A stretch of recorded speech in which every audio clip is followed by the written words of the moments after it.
part 2 of restoring the Bayliner. If you didn't see my first video, this is a 2000 Bayliner Capri. It has a 3.0 Mercruiser engine. Last time I installed the battery, did some cleanup work, and it basically tried to get some of the trash out of it because it's been sitting for a couple years. Today what I'm going to do is I'm going to change the oil. I'm going to pull the carburetor off to get it rebuilt, and I'm going to try to get the gas sucked out of it this evening.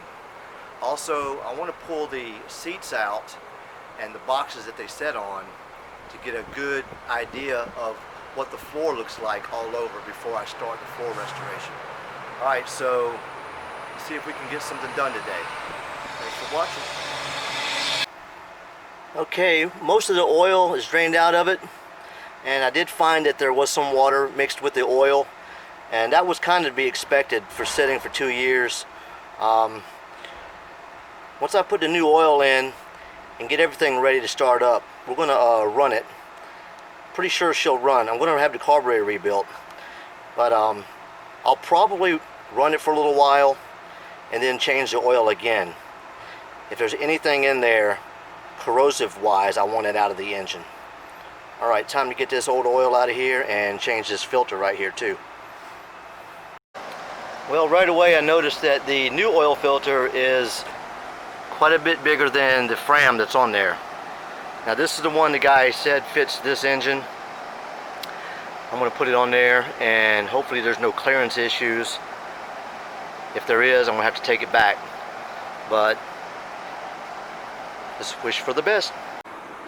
Well, I was able to get the oil out from under the engine without ripping the bag and spilling it, which is a good thing.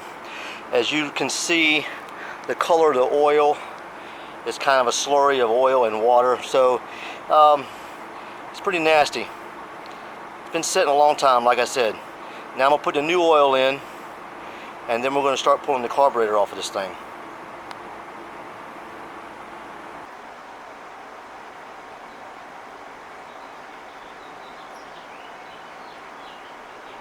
This is the recommended oil for these Mercruisers. It's called Quicksilver 4-stroke. It's 2540 weight.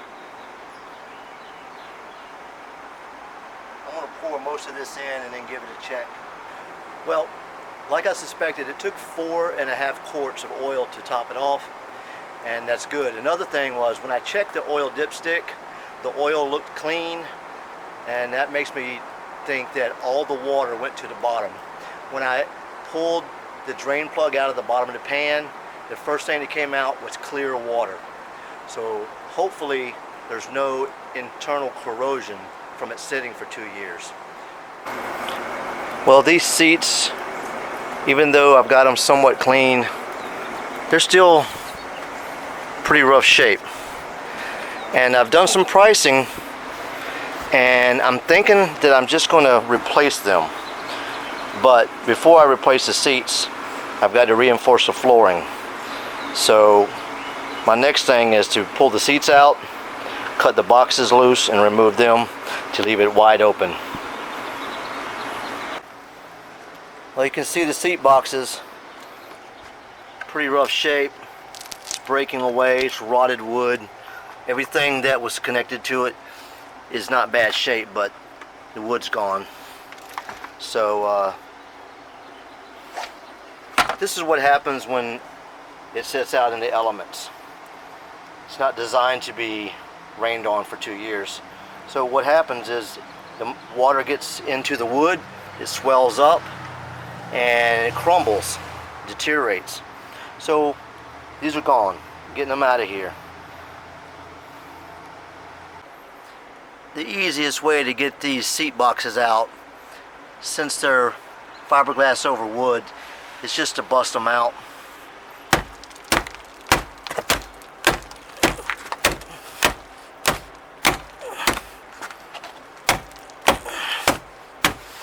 There's nothing to save.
can't just clean something up and throw a coat of paint over it.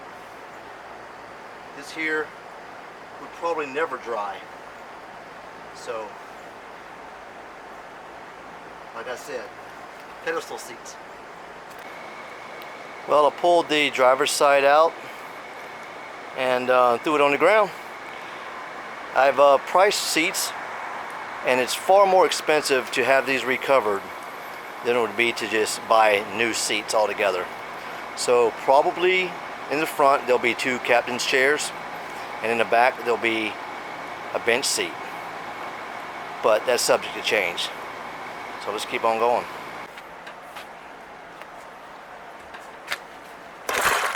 So after cutting the fiberglass out and pulling the wood back, if you want to call that wood,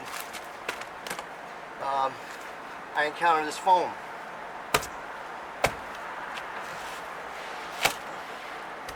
It's like any other 2-part foam. It was formed inside of the fiberglass as a part of the base. So all this has to be ripped out of here too. While ripping out the foam, I encountered more water and wetness down inside. But the good thing about it is, once I get down to the bottom, it's all fiberglass. All right, let's keep on going.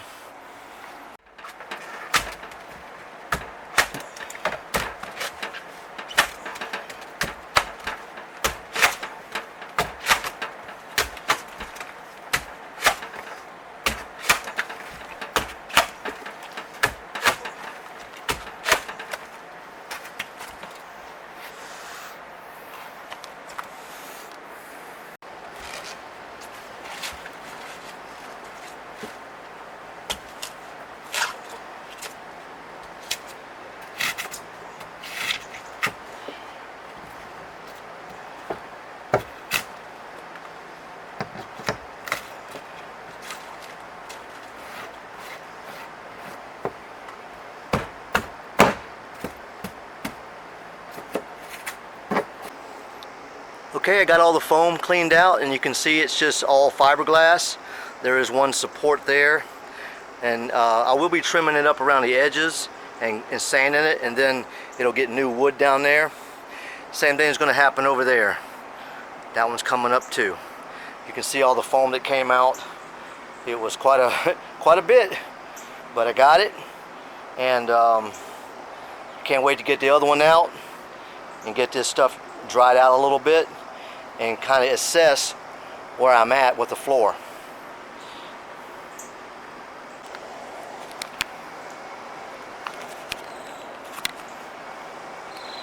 Well, I took the carburetor to a fella that was highly recommended.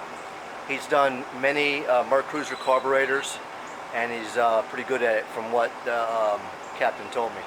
So when I get that back, we'll get that on, and I've got to put a belt on, and I've also got to suck the gas out of the tank, put new gas in, and then be ready to give her a start. So I hope you will join me on these adventures. Just tune in every Wednesday night to get the next video of restoring the Bayliner. Big all just saying, have a good night, see you later.